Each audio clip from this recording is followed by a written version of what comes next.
drawing the line on tax rate increases. And Grover Norquist has come out hard again, of course, saying Republicans have to stand by the pledge. If the Republicans lose in such a way that they've got their fingerprints on the murder weapon, then you have a problem. I mean, Bush couldn't run again in '92 successfully because he had his fingerprints on a very bad deal, which was bad on spending and bad on taxes, and he broke his word. Is he right about those politics? I think not, actually. But I think you have to remember our fingerprints aren't on this. If we cooperate with the president and make 80% of the Bush tax cuts permanent for 98% of the American people, that's a victory, not a loss. And then we're still free to try and fight the fight over higher rates, offering revenue, which the speaker's put on the table.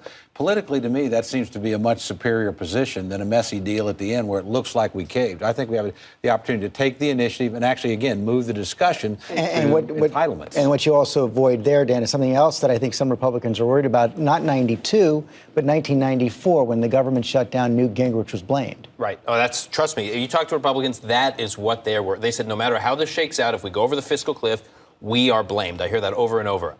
I will say, look, there's something to what Tom is saying, which is it is an amazing notion to think that a just elected Democratic president is necessary in order to make permanent the vast majority of Bush's tax cuts. Those were tax cuts.